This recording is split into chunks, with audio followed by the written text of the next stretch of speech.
അവർ എന്ത് വിചാരിക്കും, അവർ എന്ത് വിചാരിക്കും ഇന്ന് സ്വയം വിചാരിക്കുന്നവരോട് മാത്രമായിട്ടാണ് ഈ വീഡിയോ. ഇതാ കേട്ടോളൂ. ഈ വീഡിയോ കണ്ടില്ലെങ്കിൽ ഞാൻ എന്ത് വിചാരിക്കും എന്ന് വിചാരിച്ച് നിങ്ങൾ കാണാൻ നിൽക്കണ്ട. ഞാൻ ഒന്നും വിചാരിക്കാനും പോകുന്നില്ല. നിങ്ങൾക്ക് വേണമെങ്കിൽ ഈ വീഡിയോ കണ്ടാൽ മതി. എന്നെ പലപ്പോഴും വേറെ ചിന്തിപ്പിച്ച ഒരു വാക്കാണ് അവർ എന്ത് വിചാരിക്കും. ഒരുപാട് പേർ പറയുന്നത് കേട്ടിട്ടുണ്ട്. എന്റെ ഈ വീഡിയോ കാണുന്നവർ ഒരുപാട് പേർ ഒരിക്കലെങ്കിലും പ്രകടിപ്പിച്ച ഒരു വികാരമാവാം അവർ എന്ത് വിചാരിക്കും. ഞാൻ അവനിക്ക് ഫോൺ ചെയ്തിട്ട് കുറെ നാളായി, അവൻ എന്ത് വിചാരിക്കുമോ ആവോ. FB-യിൽ പുതിയ ഫോട്ടോ ഇട്ടിട്ടുണ്ട്, ഒരു ലൈക്ക് അടിച്ചേക്കാം, അല്ലെങ്കിൽ എന്ത് വിചാരിക്കും. പരിചയക്കാരന്റെ ബന്ധു വടിയായി അവിടെ ഒന്ന് പോകണ്ടേ, ഒന്നുമില്ലെങ്കിലും നാട്ടുകാരെ ഓർക്കണ്ടേ, അവർ എന്ത് വിചാരിക്കും. റെസ്റ്റോറന്റിൽ പോയാൽ 3 രൂപയായിട്ട് എങ്ങനെയാണ് ടിപ്പ് കൊടുക്കുക, 10 രൂപ വെക്കാം, ഏത് പിച്ചക്കാരനാണ് 3 രൂപ ടിപ്പ് വെച്ചിരിക്കുന്നത് എന്ന് അവർ വിചാരിക്കില്ലേ. കല്യാണത്തിന് വിളിച്ചിട്ട് എങ്ങനെയാ വെറും കൈയോടെ പോകുക, അവിടെയുള്ള ആൾക്കാർ എന്ത് വിചാരിക്കും.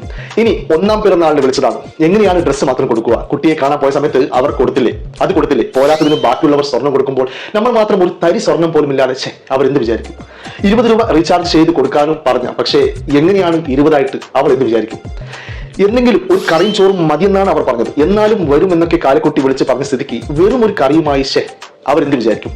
ശരിയാണെന്ന് തോന്നിയ നിലപാടിനോട് ഞാൻ ചേർന്ന് നിന്നാൽ, അതിനെ ഞാൻ പിന്തുണച്ചാൽ, ഇതുവരെ തന്നെ നിഷ്പക്ഷനെന്ന് കരുതിയവർ എന്നോട് എന്ത് വിചാരിക്കും. ഒരുമിച്ചൊരു വാഹനത്തിൽ നമ്മൾ യാത്ര ചെയ്യുമ്പോൾ ചെറിയൊരു മൂത്രശങ്ക, വാഹനം നിർത്താൻ പറയണമെന്നൊക്കെയുണ്ട്, പക്ഷേ അവർ എന്നോട് എന്ത് വിചാരിക്കും. 500 രൂപ കടമായി ചോദിച്ചതാണ്, എന്നാലും അവരുടെ കയ്യിൽ ഒട്ടുമില്ലാഞ്ഞിട്ടല്ലേ 1000 എങ്കിലും കൊടുക്കണം, അല്ലെങ്കിൽ അവരെന്ത് വിചാരിക്കും.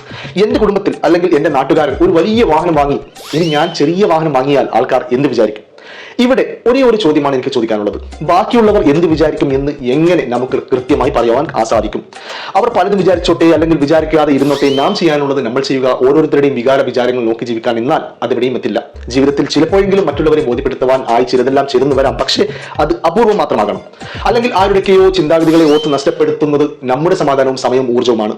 ആരെയും ബോധിപ്പിക്കാനോ മറ്റുള്ളവരെ സന്തോഷിപ്പിക്കാനോ നാം റിസ്ക് എടുക്കുമ്പോൾ അവിടെ ഒരല്പമെങ്കിലും എന്തൊക്കെയോ നഷ്ടമാകുന്നത് നമുക്ക് തന്നെയാണ്. നമ്മൾ എന്ത് ചെയ്യുന്നു, എന്ത് ചെയ്യുന്നില്ല എന്നോർത്ത് ഇരിക്കുക അല്ല മറ്റുള്ളവരുടെ പണി. അല്ലെങ്കിൽ ഒരുപക്ഷെ അവരെന്ത് വിചാരിച്ചാലും പറഞ്ഞാലും 1-2 വട്ടം അത് ശ്രദ്ധിക്കാതെ ഇരുന്നാൽ അത് കഴിഞ്ഞു.